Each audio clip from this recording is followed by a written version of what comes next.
صلی اللہ علیہ وسلم نے حدیث میں، مسلم کی حدیث میں آتا ہے، حضرت ابو ہریرہ رضی اللہ تعالیٰ عنہ کی روایت سے، جانتے ہو میری امت کا مفلس کون ہوگا؟ ڈھیر سی نمازیں، ڈھیر سے روزے، ڈھیر سی عبادات لے کے آئے گا، کسی کا حق مارا، کسی پر ظلم کیا، کسی کی غیبت کی، کسی کا مذاق اڑایا، نیکیاں دی جائیں گی، گناہ ڈالے جائیں گے، ہاں باٹر اعمال سے، اور پھر اس کو جہنم میں ڈال دیا جائے گا۔ حقوق العباد میں کمی، حقوق العباد میں حد سے بڑھ جانا، ظلم اور زیادتی کرنا۔ اسی طرح آپ صلی اللہ علیہ وسلم نے فرمایا، کوئی جھگڑالو اور بد اخلاق شخص جنت میں داخل نہیں ہوگا۔ بد اخلاقی، بے وجہ کے جھگڑے جہنم میں داخلے کا ذریعہ بنیں گے۔ آپ نے فرمایا تھا نا، تم میں سے سب سے زیادہ ناپسند اور نشست مجھ سے سب سے زیادہ دور وہ ہے جس کے اخلاق برے ہیں۔ تو اسی لیے آپ نے فرما دیا کہ کوئی بد اخلاق آدمی اور کوئی جھگڑالو آدمی جنت میں داخل نہیں ہوگا۔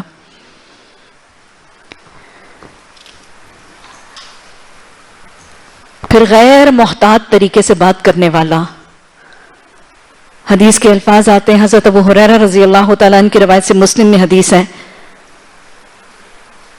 کہ وہ شخص جو غیر محتاط طریقے سے، یعنی بے پرواہی سے کوئی بات کہہ دیتا ہے، تو مشرق اور مغرب کے درمیانی فاصلے سے بھی زیادہ آگ میں گرا دیا جاتا ہے۔ یعنی جتنا مشرق اور مغرب میں فاصلہ ہے نا، اس سے زیادہ گہرائی میں وہ جہنم میں گرا دیا جاتا ہے۔ کیئرلیس طریقے سے بات کرنا، بے پرواہی سے، اچھا I didn't mean it، مجھے تو پتہ ہی نہیں تھا۔ اسی طرح جھوٹی قسم کھا کر کسی کا حق مارنے والا، حضرت ابو امامہ کی روایت سے مسلم میں حدیث ہے کہ جو شخص جھوٹی قسم کھا کے کسی کا حق مارے وہ شخص جہنمی ہے۔ پوچھا گیا کتنا حق؟ آپ نے فرمایا اگر پیلو کی ٹہنی کے برابر بھی مارا ہے تو بھی۔ حضرت ابو ہریرہ رضی اللہ تعالیٰ عنہ کی روایت سے وہ حدیث آتی ہے کہ وہ تہبند جو ٹخنوں سے نیچے لٹکایا جائے گا وہ جہنم میں ہے، یعنی وہ جہنم کی آگ سے جلایا جائے گا۔ اسی طرح وضو میں کمی اور کوتاہی کرنا،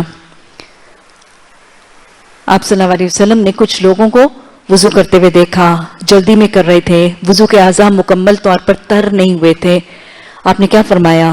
وَيْلٌ لِلْأَعْقَابِ مِنَ النَّارِ، اسبغوا الوضو، اپنا وضو پورا کرو کیونکہ خشک ایڑیوں سے جہنم کی آگ ہے۔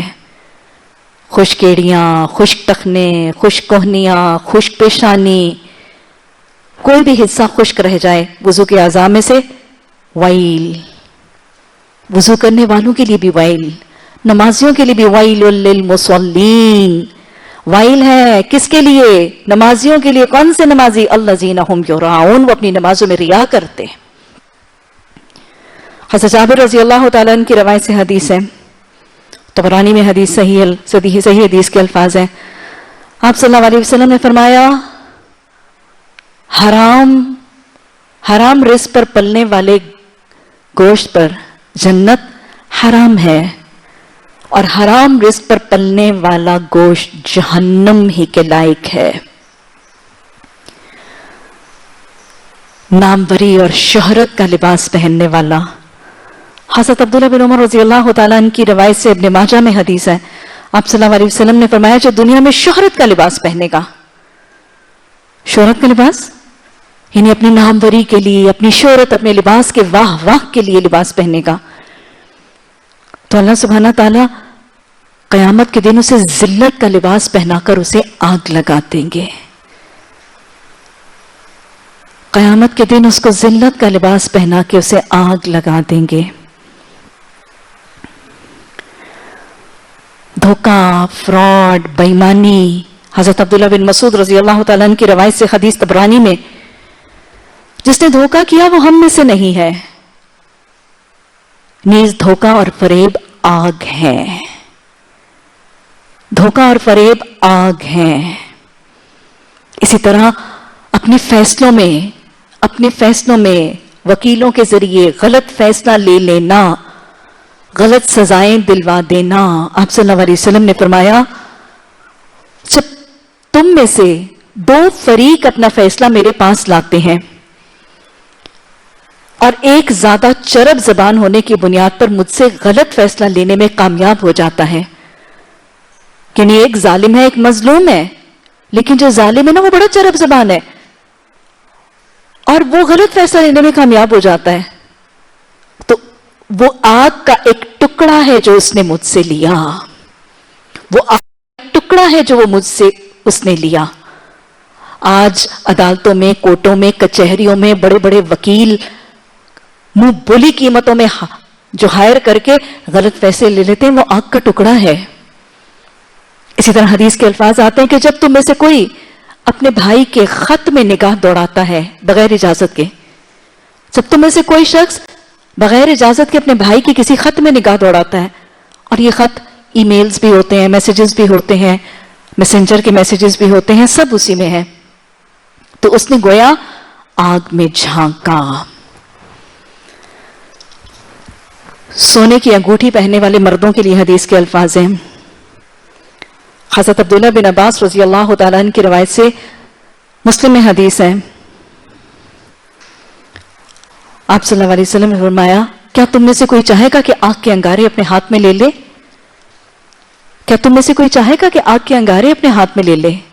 اس شخص نے سنا اور انگوٹھی کو اٹھار کے پھینک دیا. سونے کی انگوٹھی مردوں کے لیے حرام ہے. اسی طرح سونے اور چاندی کے برتنوں میں کھانا. مسلم میں حضرت ام سلمہ رضی اللہ تعالیٰ عنہ کی روایت سے حدیث ہے، جس نے سونے یا چاندی کے برتن میں کھایا یا پیا اس کے پیٹ میں جہنم کی آگ اتاری جائے گی. فی بطونہم نارا، ان کے پیٹ میں جہنم کی آگ اتاری جائے گی. اسی طرح حدیث آتی ہے ترمذی میں حضرت ابو مجلس رضی اللہ تعالیٰ عنہ کی روایت سے حدیث ہے کہ حضرت معاویہ تشریف لائے تو حضرت عبداللہ بن زبیر اور حضرت صفوان رضی اللہ تعالیٰ عنہ دونوں کھڑے ہو گئے. حضرت معاویہ تشریف لائے تو دو صحابی جو ہیں وہ کھڑے ہو گئے. تو حضرت معاویہ رضی اللہ تعالیٰ عنہ نے منع فرمایا کہ تم نے کیا محمد صلی اللہ علیہ وسلم کی حدیث کے یہ الفاظ نہیں سنے؟ اور یہ الفاظ کیا تھے؟ کہ انہوں نے کہا کہ تم بیٹھ جاؤ، کیونکہ نبی صلی اللہ علیہ وسلم نے فرمایا کہ جو شخص یہ پسند کرے کہ لوگ 10 بستہ با ادب اس کے سامنے کھڑے ہوں گے. جیسے بس اوقات کوئی چیف گیسٹ کے آنے پر یا کسی محترم شخص کے آنے پر لوگ کھڑے ہو جاتے ہیں، تو جو شخص یہ پسند کرے گا کہ لوگ 10 بستہ اس کے سامنے با ادب کھڑے ہو جائیں گے تو وہ اپنی جگہ جہنم میں بنا لے گا. تو محترمین کو اور باعزت لوگوں کو، ارد گرد لوگوں کو یہ کام کرنے سے روکنا ہے، کیونکہ یہ ایک تکبر کی علامت ہے، ایک تفاخر کی علامت ہے. اسی طرح مال غنیمت کو چوری کرنے والا بھی جہنم کی وعید حدیث میں، مسلم کی حدیث میں موجود ہے. اور ترمذی میں حضرت ابو ہریرہ رضی اللہ تعالیٰ عنہ کی روایت سے حدیث ہے کہ سوال کیا گیا کہ یا رسول اللہ صلی اللہ علیہ وسلم، کون سا عمل سب سے زیادہ لوگوں میں جنت میں جانے کا سبب بنے گا؟ کون سا عمل ہے جو لوگوں کو سب سے زیادہ جنت میں جانے کی وجہ بنے گا؟ آپ نے فرمایا تقوی اور اچھے اخلاق. یعنی کون سا عمل ہے جس کی وجہ سے سب سے زیادہ لوگ، کون سا عمل اللہ کو سب سے پسند ہوگا جس کی وجہ سے لوگ جنت میں جائیں گے؟ آپ نے فرمایا تقوی اور اچھے اخلاق. پھر آپ سے سوال کیا گیا رسول اللہ صلی اللہ علیہ وسلم، کون سا عمل سب سے زیادہ لوگوں کو آگ میں لے جانے کی وجہ بنے گا؟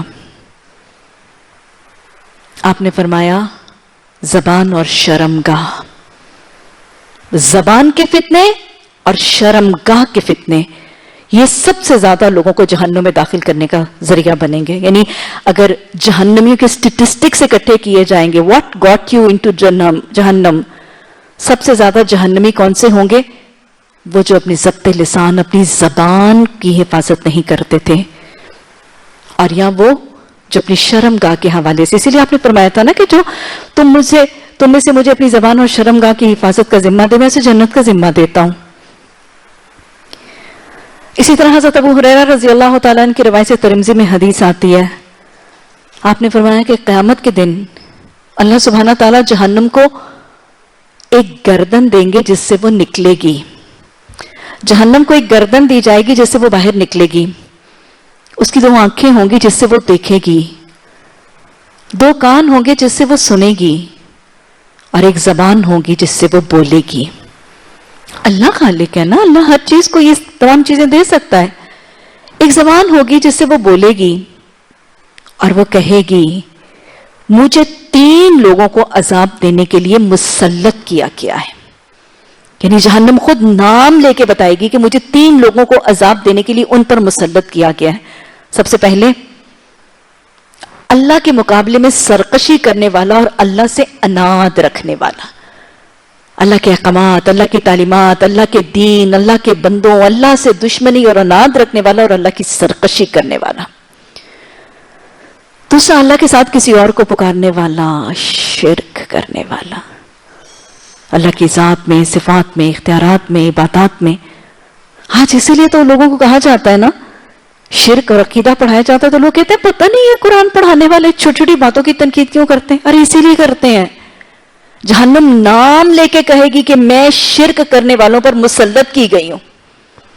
اور تیسرا، تصویریں بنانے والا، تصویریں بنانے والا۔ آپ کو پتہ ہے کہ تصویریں بنانے والے کو تو مقرر عذاب دیا جائے گا، ریپیٹڈ عذاب دیا جائے گا۔ اسے کہا جائے گا، اللہ سبحانہ تعالیٰ فرمائیں گے جیسے تم دنیا میں میری مخلوق کی طرح مخلوق بناتے تھے نا، آج میری طرح مخلوق بناؤ اور ان میں جان ڈالو۔ تو لہٰذا یہ تصویریں بنانا، یہ بت بنانا، یہ اسکلپچرز بنانا، ایسے لوگوں کو بھی عذاب دیا جائے گا۔ اور اس کے علاوہ بھی طویل فہرست اعمال کی موجود ہے۔ اللہ سبحانہ تعالیٰ، اللہ ہمیں ان کا تقویٰ عطا فرما، اللہ ان اعمال کو یاد رکھنے، ان کو دوسرے تک پہنچانے، قوا انفسکم واہلیکم نارا، اپنے اہل و عیال کو ان سے بچانے کی توفیق عطا فرما۔ اللہ اس کا تقویٰ عطا فرما، ایسا تقویٰ، اللہم آتی نفسی تقواہا، اس جہنم کا تقویٰ عطا فرما جیسے تو نے رسولوں کو دیا، جیسے تو نے صحابہ تابعین تبع تابعین کو دیا۔ نبی صلی اللہ علیہ وسلم جہنم کے عذاب سے بہت زیادہ ڈرنے والے تھے، بہت زیادہ کثرت سے استغفار کرنے والے تھے۔ آپ صلی اللہ علیہ وسلم کا وہ واقعہ آتا ہے کہ سورہ انعام کی آیت نمبر 15-16 میں جب وہ قرآن کی آیت آتی ہے کہ بے شک میں ڈرتا ہوں ایک بہت بڑے دن کے عذاب سے، اور ویسے وہ قرآن کی آیت کے جب رسول اللہ صلی اللہ علیہ وسلم اس آیت پہ پہنچے، ان تعذبہم فإنہم عبادک وان تغفر لہم فإنک انت العزیز الحکیم۔ تو نبی صلی اللہ علیہ وسلم راوی کہتے ہیں کہ آپ جب اس آیت پر پہنچے کہ اللہ کی تیرے بندے ہیں، اگر تو بخش دے تو تیرے بندے ہیں، اور اگر تو عذاب دے تو بہت حکمت والا ہے۔ تو نبی صلی اللہ علیہ وسلم اپنی امت کے جہنم میں ڈالے جانے اور عذاب، آگ کے عذاب اور اس خوف اور اس تقوی کی بنیاد پر اس آیت کو دہراتے رہے یہاں تک کہ فجر کا وقت ہوا اور آپ روتے جا رہے تھے۔ جہنم کا تقوی، انبیاء بھی جب پل صراط پہ سے وارد ہوں گے، جہنم پہ سے وارد ہوں گے، رب سلم، اللہ سلامتی رکھنا، اللہ سلامتی رکھنا۔ محمد صلی اللہ علیہ وسلم پل صراط پہ سے عبور کر کے اپنی امت کے لیے دعائیں کر رہے ہوں گے، اللہ ان کو پل صراط پہ سے خیریت اور سلامتی کے ساتھ گزار دینا۔ انبیاء سجدہ ریز ہو کے، حضرت ابراہیم علیہ السلام، حضرت نوح علیہ السلام، حضرت موسیٰ علیہ السلام سجدہ ریز ہو کے اللہ سے جہنم سے نجات کی دعائیں مانگیں گے۔ صحابہ کرام کے کتنے واقعات آتے ہیں۔ حضرت عائشہ رضی اللہ تعالیٰ عنہ قرآن کی اس آیت پہ جب پہنچتی ہیں، قیام اللیل میں کھڑی ہیں، قرآن کی اس آیت پہ پہنچتی ہیں کہ جنتی کہیں گے کہ اللہ نے ہم پر احسان کیا اور ہمیں اس عذاب سموم، اس جہنم کی لو کی لپٹ سے بچا لیا، تو وہ دہراتی جا رہی ہیں وہ آیت ساری رات اور روتی جا رہی ہیں یہاں تک کہ فجر کا وقت ہو گیا۔ حضرت عائشہ ایک دن شدید رونے لگی، نبی صلی اللہ علیہ وسلم نے پوچھا کیوں رو رہی ہو؟ تو کہنے لگی کہ یا رسول اللہ صلی اللہ علیہ وسلم، کیا حسین آپ ہمیں بھی یاد نہیں کریں گے؟ یہ وہ خوف تھا جو آنکھوں سے آنسو جاری کر دیتا تھا، اور یہ شدید رونے کا طریقہ حضرت عائشہ کے ہاں جہنم کا خوف اور تقوی کی روتی تھی اور کہتی تھی کاش میں ایک چڑیا ہوتی جو بھولی بستری ہو گئی ہوتی، کاش میں ایک چڑیا ہوتی۔ حضرت عبادہ بن صامت بیت المقدس گئے اور بیت المقدس کی جو مشرقی دیوار تھی اس پر کھڑے ہوئے، اور مشرقی دیوار پر بیت المقدس کی کھڑے ہو کے نا تو زار و قطار رونے لگے. کسی نے پوچھا کہ اتنا کیوں رو رہے ہیں؟ تو بتایا کہ یہ وہی جگہ ہے جہاں محمد صلی اللہ علیہ وسلم کو جہنم کا نظارہ دکھایا گیا تھا. کسی جگہ پر کھڑے ہو کے رسول اللہ صلی اللہ علیہ وسلم نے جہنم کے نظارے دیکھے تھے، اس جگہ پر کھڑے ہو کر زار و قطار رو رہے ہیں. حضرت عمر رضی اللہ تعالیٰ عنہ جہنم کے نظارے آگ پر اپنا ہاتھ رکھتے ہیں اور پوچھتے ہیں کہ عمر تو دیکھ تیرا آگ پر کتنا صبر ہے. یعنی دنیا کی وہ آگ جو سرخ ہے، جو سیاہ نہیں ہے، دنیا کی وہ آگ جو آخرت کے مقابلے میں 70واں حصہ ہے، اس دنیا کی آگ پر ہاتھ رکھ کے کہتے تھے اس آگ پر تیرا کتنا صبر ہے، پھر تو دیکھ تو کام کیسے کرتا ہے. اور حضرت عمر کا وہ حال کہ قرآن کی آیت اپنی نماز سے پہنچتے ان عذاب ربک لواقع، تیرے رب کا عذاب تو واقع ہونے والا. اس آیت پر پہنچتے ہیں، پڑھتے جاتے ہیں، پڑھتے جاتے ہیں، روتے جاتے ہیں، روتے جاتے ہیں. اور یہ حال ہے کہ یہ آیت پڑھتے پڑھتے نماز کی تکمیل کے بعد شدید بیمار ہو گئے. یہاں تک بیمار ہو گئے کہ لوگ عیادت پہ آنے لگے. یہ آیات کا تقویٰ تھا، ان عذاب ربک لواقع، کہ تیرے رب کا عذاب ہونے والا ہے اور ضرور ہی ہونا ہے. بس یہ آیت اتنا خوف زدہ کر دیتی تھی ان متقیوں کو، پرہیزگاروں کو، کہ اتنا روتے تھے کہ بیمار ہو جاتے تھے. اور ایسی بیماری ہوتی تھی کہ لوگ عیادت کرنے کے لیے آتے تھے اور بیماری جاتی نہیں تھی تھوڑی کرنے سے. اور دین خوف اور امید کے درمیان چلتا ہے نا، اور یہ خوف اور امید حضرت عمر کے ہاں بہت ہی خوبصورت انداز میں نظر آتی ہے.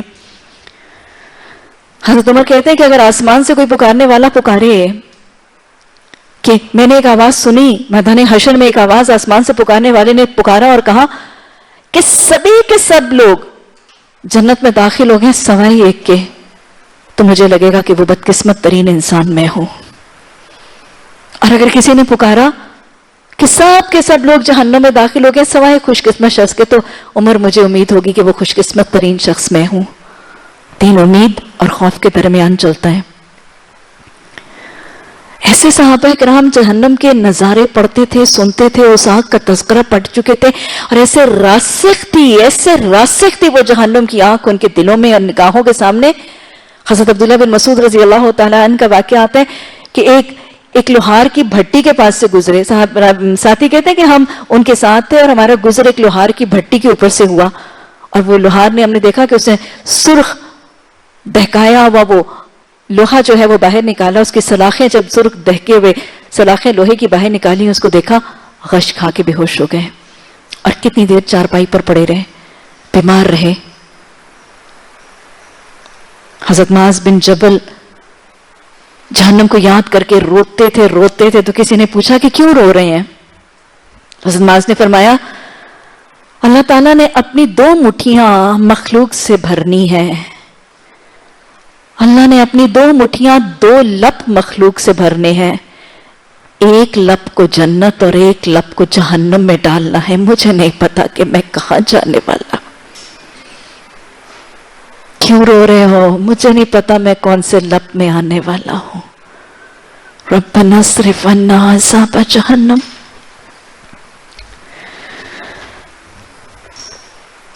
حضرت سمیر رحمت اللہ علیہ بتاتے ہیں، اپنے والد سے روایت کرتے ہیں کہ ایک دن حضرت عبداللہ بن عمر رضی اللہ تعالیٰ عنہ نے ٹھنڈا پانی پیا تو رونے لگے، اور شدید رونے لگے. پوچھا گیا کیوں روتے ہیں؟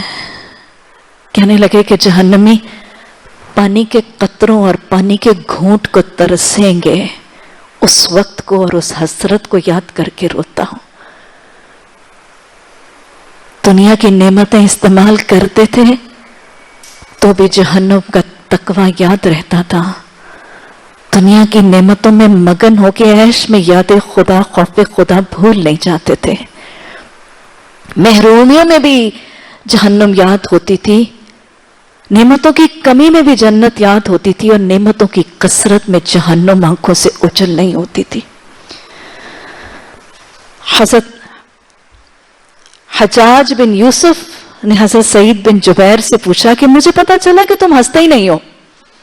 حجاج بن یوسف نے حضرت سعید بن جبیر سے پوچھا کہ مجھے پتا چلا کہ تم ہنستے ہی نہیں ہو. تو حضرت سعید بن جبیر نے کہا میں کیسے ہنس سکتا ہوں, میں ہنس کیسے سکتا ہوں جب مجھے پتا ہے جہنم بھڑکا دی گئی ہے,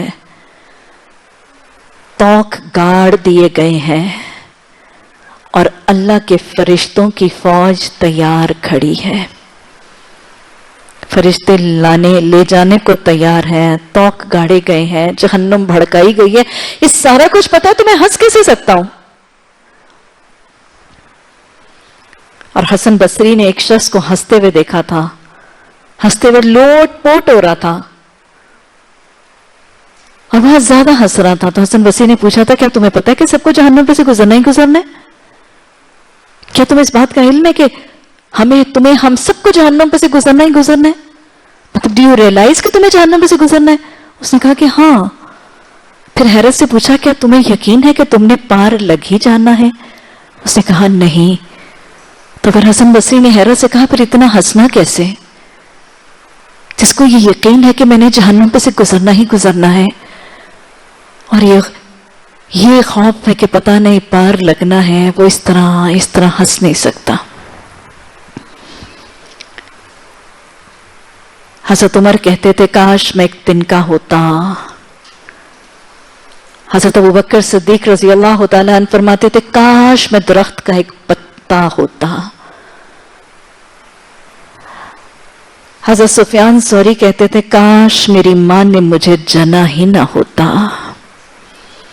حضرت علی فرماتے تھے کاش میں ایک پودا ایک درخت ہوتا جسے کاٹ کے جانوروں کا چارہ بنا کے ختم کر دیا جاتا. یہ تنور دیکھتے تھے تو روتے تھے, یہ آگ دیکھتے تھے تو تڑپتے تھے, یہ بھٹیوں کے پاس سے گزرتے تھے تو سسکتے تھے, یہ عذاب کی آیات سے گزرتے تھے تو زارو قطار روتے تھے. جنت کا احساس دنوں پہ غالب تھا. ایک صحابی نے اپنے بیٹے کو دیکھا کہ ساری رات کروٹیں بدل رہے ہیں, آنکھیں بے چین ہے, بے خواب ہے. باپ نے بیٹے سے پوچھا بیٹا کیا بات ہے, کیا بے خوابی, کیوں پریشانی؟ بیٹے نے کہا ابا جان جہنم کی آگ سونے نہیں دیتی,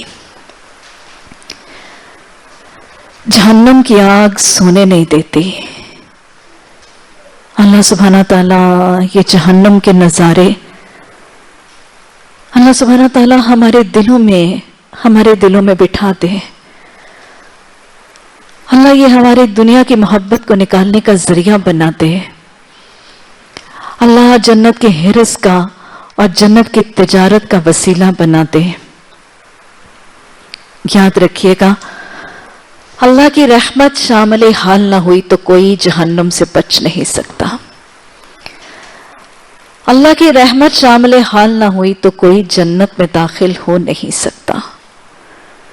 نبی صلی اللہ علیہ وسلم نے اس رحمت کے حصول کی دعائیں بھی سکھائیں, قرآن نے بھی سکھائیں, محمد صلی اللہ علیہ وسلم نے بھی سکھائیں.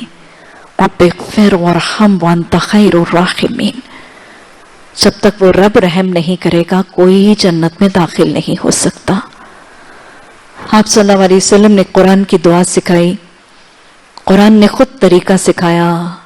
ربنا آتنا فی الدنیا حسنۃ وفی الآخرۃ حسنۃ وقنا عذاب النار.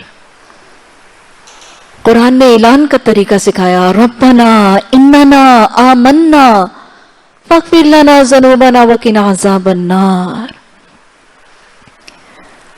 سورہ ال عمران کی آیات میں اللہ جسے تو نے جہنم میں داخل کر دیا اس نے تو اخزیتہ, تو نے اس کو ذلیل کر دیا, اللہ ہمیں ان میں سے نہ بنانا. سورہ بقرہ کی آخری دو آیات میں نجات اور بخشش کی دعائیں, اور رسول اللہ صلی اللہ علیہ وسلم کی وہ دعا اللہم اجرنا من النار, اللہم اجرنا من النار, اللہم اجرنا من النار. اور آپ کا یہ وعدہ کہ جو شخص 3 دفعہ جہنم سے نجات کی دعا کرتا ہے جہنم کی آگ اس کے لیے نجات کی سفارش کرتی ہے. آپ صلی اللہ علیہ وسلم کا معمول کہ آپ صبح شام کے اذکار میں یہ دعا 7 دفعہ پڑھتے تھے. جہنم سے نجات کی دعا، سیانوں اور سمجھداروں کی دعا اللہ نے قرآن میں سکھا دی. ربنا اصرف عنا عذاب جہنم ان عذابها کان غراما انہا ساءت مستقرا ومقاما. ربنا آتنا فی الدنیا حسنۃ وفی الآخرۃ حسنۃ وقنا عذاب النار وقنا عذاب النار وقنا عذاب القبر وقنا عذاب الحشر وقنا عذاب المیزان وقنا عذاب النار. اللہم آت نفسی تقواها اللہم آت نفسی تقواها اللہم آت نفسی تقواها. اللہ یہ بے خوفی کی زندگی سے بچا لے. اللہ یہ نڈر ہو کے بے خوف ہو کے زندگی گزارنے والا نہ بنانا. اللہ اپنا تقوی عطا فرما. اللہ جہنم کا تقوی عطا فرما. اللہ سبحانہ تعالیٰ ان اعمال سے بچنے کا خوف عطا فرما، ان اعمال سے بچنے کا ذوق و شوق عطا فرما جو دخول فی الجہنم، جو خلود فی النار کا ذریعہ. اللہ شرک کو پہچاننے کی توفیق عطا فرما. اللہ سبحانہ تعالیٰ اللہ نفاق کی حقیقتوں سے بچنے کی توفیق عطا فرما. اللہ نماز قائم کرنے والا بنا. اللہ روزے، زکوٰۃ، حج کی صحیح ادائیگی کی توفیق عطا فرما. اللہ سبحانہ تعالیٰ زبان کی فتنوں سے بچا لے. اللہ جہنم میں داخل کیے جانے والا سب سے بڑا عمل شرمگاہ اور زبان کی حفاظت کی توفیق عطا فرما. اللہ سبحانہ تعالیٰ جہنم کی آگ سے بچنے کے لیے اپنے مال کی قیمتیں کھلے ہاتھ سے خرچ کرنے والا بنا. اللہ کھجور کے ٹکڑے نہیں اپنی تجوریوں کے منہ کھولنے کی توفیق عطا فرما. اللہ اپنے تن من دھن لگانے کی توفیق عطا فرما. اللہ سبحانہ تعالیٰ ظلم زیادتی سے بچنے والا بنا. اللہ سبحانہ تعالیٰ اخلاق سنوارنے، عبادات سنوارنے کی توفیق عطا فرما. اللہ ان آگ کے لباسوں، ان گندک اور کتران کے لباسوں کا تقوی عطا فرما. اللہ دنیا میں رب پسند لباس پہننے کی توفیق عطا فرما. اللہ وہ جو تو فرماتا ہے کہ چہروں کو جہنم کی آگ پہ الٹا پلٹا کیا جائے گا، اللہ اپنے احکامات سے ان چہروں کو ڈھانپنے کی توفیق عطا فرما. اللہ وہ آگ کے لباس جو کاٹے جا چکے ہیں، اللہ ان کی یاد اور ان سے نجات کے طریقے اپنانے کی توفیق عطا فرما. اللہ ان آگ کی کوٹڑیوں سے بچنے کے لیے اپنے گھروں پر قرآن کا رنگ غالب کرنے کی توفیق عطا فرما. اللہ سبحانہ تعالیٰ اللہ ان جہنم کے اندھیروں سے بچنے کے لیے اللہ قرآن کے نور کے غلبے میں اپنا کردار ادا کرنے کی توفیق عطا فرما. اللہ سبحانہ تعالیٰ وہ آگ جو کھالوں کو اکھاڑ دے گی، اللہ جو چہروں کو بھون دے گی، جو گوشت کو چاٹ لے گی، اللہ وہ جو دلوں تک پہنچ جائے گی، اللہ اس آگ کا تقوی عطا فرما.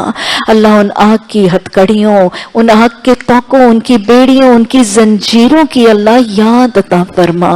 اللہ لوگوں کو سکون اور راحت اور ٹھنڈکیں دینے والا بنا.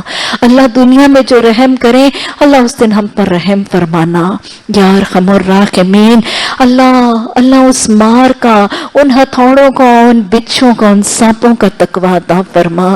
یا ارحم الراحمین، وہ حلق میں پھنس جانے والی خوراک، اللہ وہ تھوہر کے پودے، اللہ وہ زقوم کا کھاجا، اللہ وہ مائن سدید، وہ مائن حمیم اللہ کہیں بھول نہ جائے. اللہ وہ مائن حمیم، وہ کھولتا ہوا پانی، اللہ ان کو یاد رکھنے کی توفیق عطا فرما. اللہ ان کا تقوی عطا فرما. اللہ ان چیزوں کو لوگوں تک پہنچا کے ان کو جہنم کی آگ سے بچانے والا خوش نصیب بنا. اللہ قوا انفسکم واہلیکم نارا، اللہ ہمیں اپنے اہل و عیال کو اور اللہ اپنے اگل و پچھلوں کو، اپنے ہمسایوں کو، اپنے عزیزوں کو، اپنے بہن بھائیوں کو اللہ قرآن کی تعلیمات کے ذریعے جہنم کے گڑھوں سے بچا کر اللہ جہنم کے بالا خانوں میں اکٹھا جمع کرنے والا خوش نصیب بنا دے. اللہ سبحانہ تعالیٰ اللہ سبحانہ تعالیٰ وہ جہنم کی کوٹڑیوں کے اندھیرے، وہ جہنم کے گڑھوں کی ذلتیں، وہ رسوائیاں، وہ پیپ، وہ لہو، اللہ ان کی پہچان عطا فرما دے، اللہ ان پر ایمان عطا فرما دے، اللہ سبحانہ تعالیٰ ان سے بچنے کا شوق اور فکر عطا فرما دے۔ اللہ یہ جو دنیا کی عارضی دنیا کی حقیر سی فکریں ہیں، اللہ بڑی ناقص سی فکریں ہیں، اللہ بڑی عارضی سی فکریں اور غم ہے، اللہ ان سے ہمیں اب آزاد کر دے۔ اللہ جہنم کا خوف اور فکر عطا فرما دے، اللہ فکر آخرت عطا فرما دے، اللہ حب جنت عطا فرما دے، شوق و ذوق جنت عطا فرما دے۔ اللہ اپنے تن من دھن ان کوٹڑیوں سے بچانے کے لیے اپنے گوشت اور اپنی ہڈیوں کو خرچ کرنے کی توفیق عطا فرما دے۔ اللہ جو پیش کرتے ہیں ان کو قبول فرما لے، اللہ جو قبول کرے بڑھا چڑھا کے نجات کا ذریعہ بنا دینا۔ اللہم اجرنا من النار، ربنا اصرف عنا عذاب جہنم ان عذابها کان غراما انہا ساءت مستقرا ومقاما، ربنا اصرف عنا عذاب جہنم، ربنا تقبل منا انک انت السمیع العلیم وتب علینا انک انت التواب الرحیم، آمین۔